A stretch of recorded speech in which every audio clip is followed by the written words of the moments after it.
Does the income inequality debate get the problem wrong? Joining us now in Montreal on why he thinks our fight should be with poverty, not with capitalism, William Watson, professor of economics at McGill University and author of The Inequality Trap. William Watson, it's good to welcome you back to TVO. How's it going there in Montreal, Quebec? It's pretty good. Nice to be here, Steve. Terrific. Let's do an excerpt from your book to start us off here, and then I'll get you to comment on that. Here we go, from The Inequality Trap. We should worry less about inequality, you tell us, which is a distraction from what ought to be our true targets, poverty and privilege, and we should stop trashing our economic system as much as we do and defend it more aggressively against those who are blind to its virtues and achievements. We are living in an era that is unprecedented, astonishingly so, in terms of incomes and wealth for billions of people. This system has served the mass of people well. We should therefore think very carefully before rejecting it because of its supposed immorality, restarting history, and reaching for something dramatically different. Okay, tell us, how, in spite of all the criticism we hear, has the capitalist system served us so well? Well, I think if you take a historical perspective, living standards now for the great mass of people, and there are many billions more of us than there used to be, are objectively a lot better than they were 200, 400, 600 years ago. Angus Deaton, in his book, The Great Escape, Angus Deaton won the Nobel Prize in Economics this year. In his latest book, The Great Escape, he talks about humanity basically being on a sort of 10,000 year kind of up slightly, down slightly track. And then around 1750, it's all up. And, that was a Western phenomenon until 60 or 70 years ago. But now it's a global phenomenon with China and India joining in. That's not all capitalism. It's not coincidental, I think, that those two countries have done a lot better since they've gotten more towards a free market type of operation. But I think capitalism has a lot to do with what has happened over the last 200, 250 years. And we shouldn't lose sight of that. It's an imperfect system. There aren't any perfect systems on this planet. We shouldn't lose sight of that. We may want to tinker a little bit. We may want to redistribute income a little bit. We certainly have a problem with poverty. It's not as serious a problem as it used to be. We have to address that. But let's not lose perspective on what a great achievement our system has made. Okay, fair enough. But everything I hear, I want to follow up on the income that you just mentioned there. Everything I have heard for years now suggests that income inequality is a significantly increasing problem in our world today. Would you agree with that? It has been increasing in most places. I don't think it's a problem.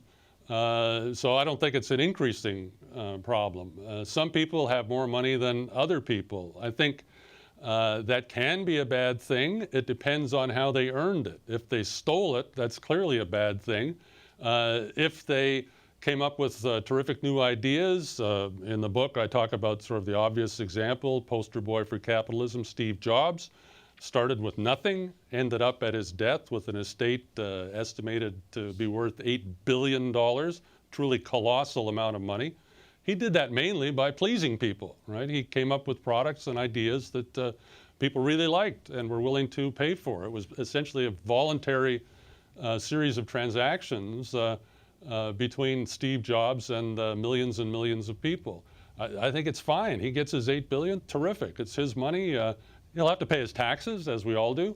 But I'm not upset by that. Bernie Madoff is another character in the book. It doesn't need a lot of pages to say that he stole his money, and we clearly don't want to condone that. He's in jail for, I don't know, 700 years, something of that sort. And that's what should have ended up happening to him. So I think we have to go on a case-by-case basis. Have you done something fair, something illegal, something that we should prosecute, something that we should tisk about? But I don't think we should have a general policy with respect to inequality. No, fair enough, but those, of course, aren't the only two possibilities. They may be at opposite ends of the continuum. But here's, say, a third option that I should get your take on. What about the corporate CEO who's paid, say, $200 million a year to basically burn down a company, fire all the employees, make it look better for some, venture capitalist or for some, predator on Wall Street? And what have they contributed to the economy? And at the end of the day, they get a massive payoff. How's that helpful?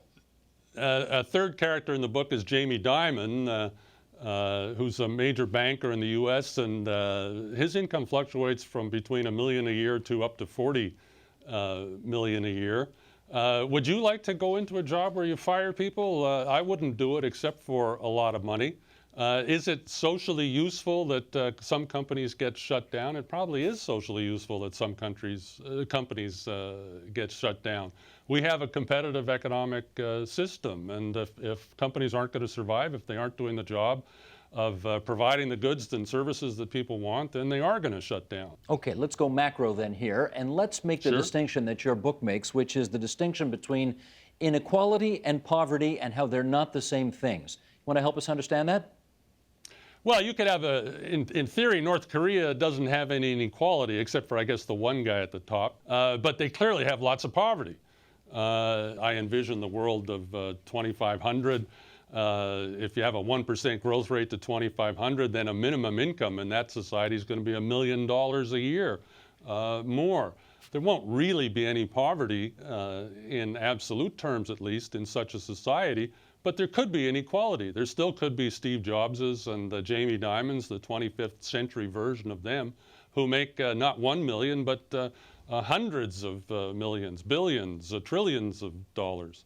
So inequality and poverty are different things. I think what we have to worry about is poverty. There is a poverty problem in our society and most societies. I think it's less of a problem than it used to be.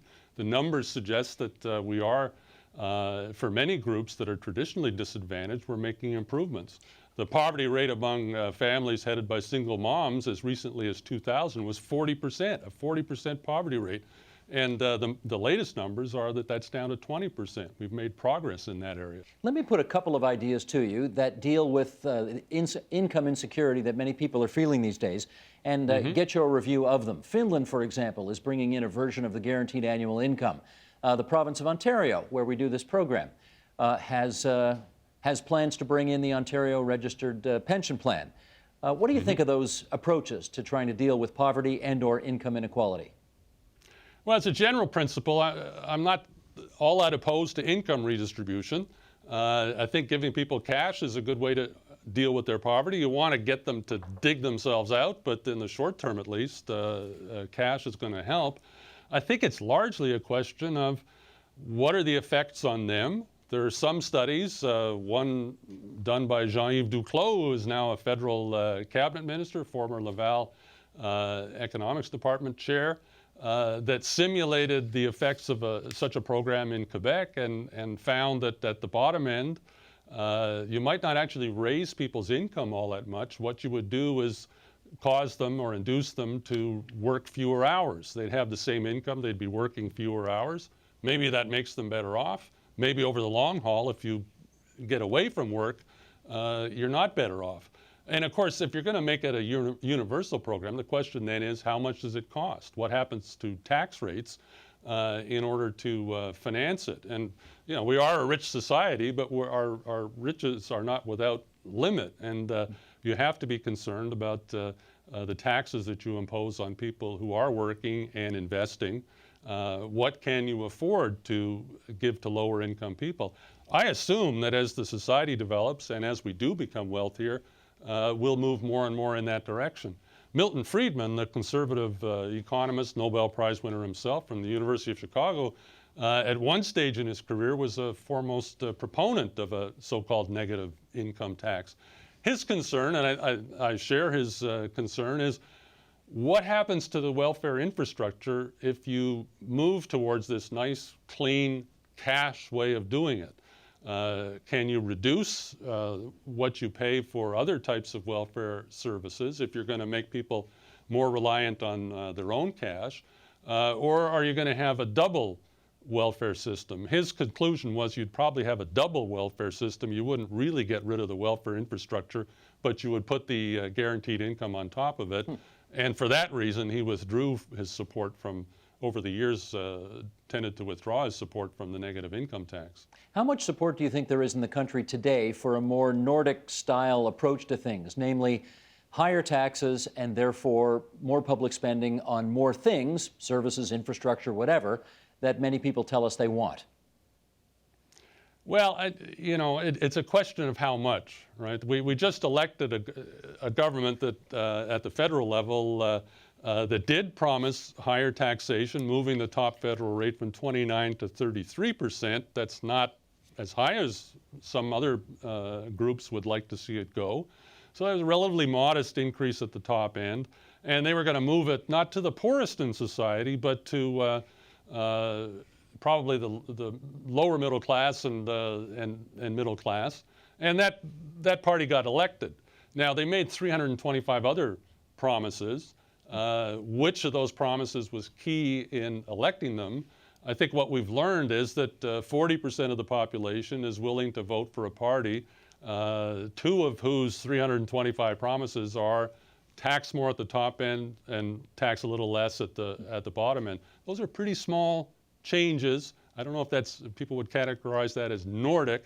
My view walking around Montreal and seeing homeless people and people really in desperate condition is we have a pretty big welfare infrastructure already. I know my taxes are pretty high.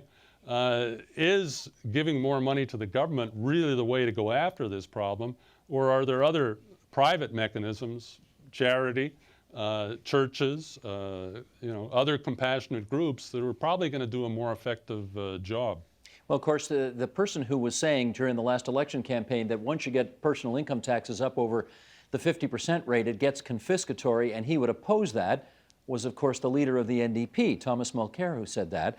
Having said that, I don't think he was wrong. Well, okay, I know you agree with that, but having said it, there's certainly a good chunk of the population that believes that if we want to do more for each other, and it won't be a bad thing for the economy, if we just tax the rich more. What's wrong with that approach?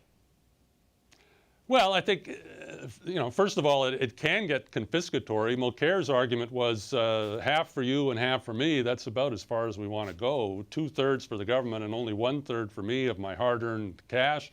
It does get unfair. I earned it. Why don't I get some say about it?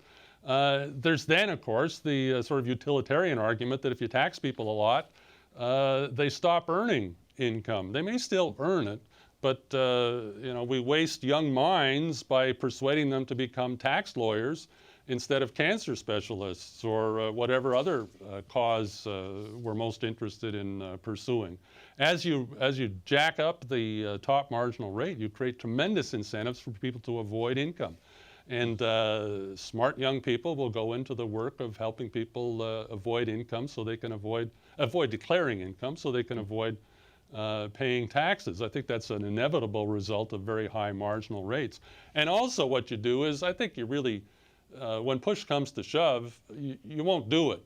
What you do is you may have very high marginal tax rates, as we did during the 1950s, but you'll exempt more and more of income. So it'll be very high tax rates on quite a narrow base.